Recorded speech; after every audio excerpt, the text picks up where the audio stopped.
Facebook and Twitter and Google have massive power. They have a monopoly on public discourse in the online arena. I will say it's dismaying listening to the questions from our Democratic colleagues, because consistently the message from Senate Democrats is for Facebook and Twitter and Google to censor more, to abuse their power more, to silence voices that Senate Democrats disagree with more. That is very dangerous if we want to maintain a free and fair democracy, if we want to maintain free speech. There was a time when Democrats embraced and defended the principles of free speech. There was a time when Democrats embraced and defended the principles of a free press. And yet there's an absolute silence from Democrats speaking up for the press outlets censored by big tech. There's an absolute silence for Democrats speaking out for the citizens silenced by big tech. Instead, there is a demand: use even more power to silence dissent, and that's a totalitarian instinct that I think is very dangerous.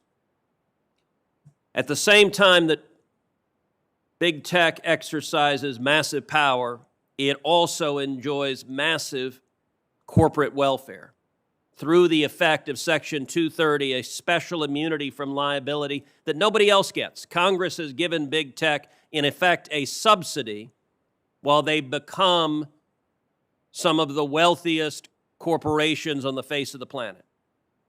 Mr. Dorsey, I want to focus primarily on Twitter and ask you initially, is Twitter a publisher?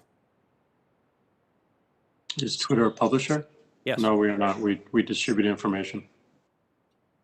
So what is a publisher?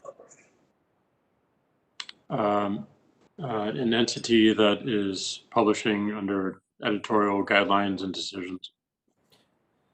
Well, your answer happens to be contrary to the text of federal statute, particular Section 230, which defines an information content provider as any person or entity that is responsible in whole or in part for the creation or development of information provided through the internet or any other interactive computer service. Let me ask you, was Twitter being a publisher when it censored the New York Post?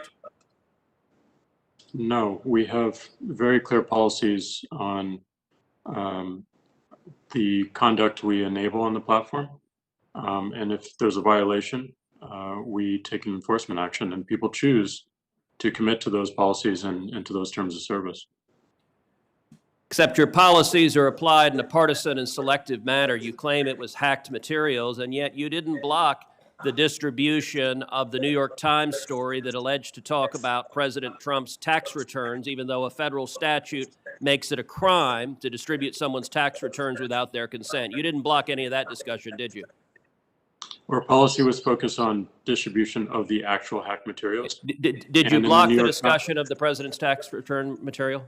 And in the New York Times case, we interpret it as reporting about the hacked materials. Did you block Edward Snowden when he illegally released material? I don't have the answer to that. The answer is no. You haven't used this in a selective manner. Let me ask you, were you being a publisher when you forced Politico, another journalistic outlet, to take down their tweets on a topic that you had deemed impermissible? No. We were enforcing our policy and our terms of service. So on October 15th, Jake Sherman, a reporter at Politico, tweeted the following. I tweeted a link to the New York Post story right after it dropped yesterday morning. I immediately reached out to the Biden campaign to see if they had any answer. I wish I'd given the story a closer read before tweeting it. Twitter suspended me. So you actually have a reporter reporting on a story, asking the other side for comment. And Twitter says, hi, Jake Sherman, your account at Jake Sherman has been locked for violating Twitter rules. Now, what did the Politico reporter do? Immediately tweets after that, my goal was not to spread information. Well, that's a little worrisome just in and of itself. My goal was to raise questions about the story. Oh, my overlords in Silicon Valley, I was attacking the New York Post. You don't understand. I was attacking them, as I did in subsequent tweets, and see how the Biden campaign was going to respond. They later did respond. And then, not long after, Jake Sherman comes back with My account is clearly no longer suspended. I deleted the tweet. When Twitter is editing and censoring and silencing, the New York Post, the newspaper with the fourth highest circulation in the country, and Politico, one of the leading newspapers in the country, is Twitter behaving as a publisher when it's deciding what stories reporters are allowed to write and publish and what stories they're not? No, and that account was not suspended. It fell afoul of the hacked materials policy.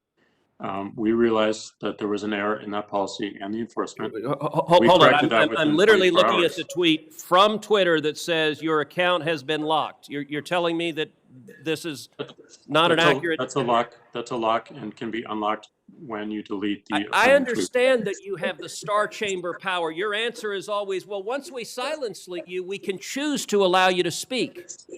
But you are engaged in publishing decisions. Let me shift to a different topic. Mr. Dorsey, does voter fraud exist? I don't know for certain. Are you an expert in voter fraud? No, I'm not. Well, why then is Twitter right now putting purported warnings on virtually any statement about voter fraud? We're simply linking to a broader conversation so that people have more information. No, you're not. You put up a page that says, quote, voter fraud of any kind is exceedingly rare in the United States.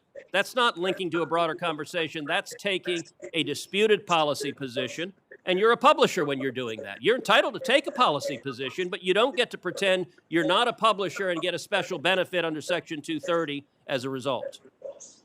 That link is pointing to a broader conversation with tweets from publishers and people all around the country. Mr. Dorsey, would the following statement violate Twitter's policies? Quote, absentee ballots remain the largest source of potential voter fraud. I imagine that we would label it so that people can have more context and read through. How about this quote? Quote, third-party organizations, candidates, and political activists voter fraud is particularly possible where, quote, third-party organizations, candidates, and political party activists are involved in, quote, handling absentee ballots. Would you flag that as potentially misleading?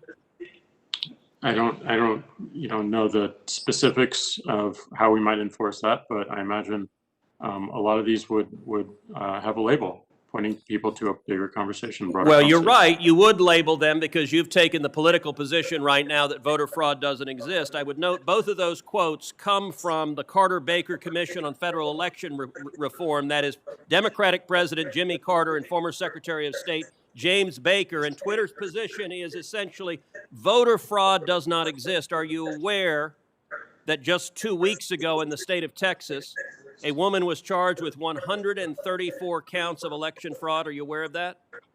I'm not aware of that.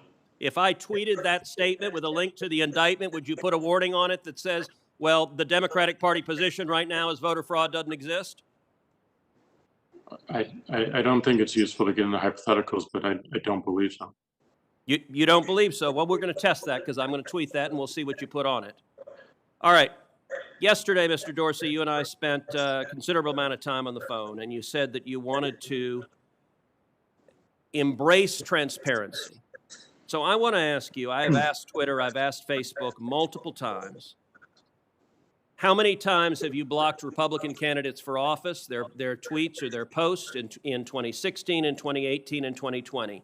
How many times have you blocked Democratic candidates for office? How many times have you blocked Republican office holders? How many times have you blocked Democratic office holders? Twitter has repeatedly refused to answer that question with specific hard data and cataloging the examples. In the interest of transparency, which you said you want to embrace, will you commit in this hearing right now to answer those questions in writing? It's exactly what we want to do. Okay. I'm sorry, Mr. Dorsey, I didn't hear you.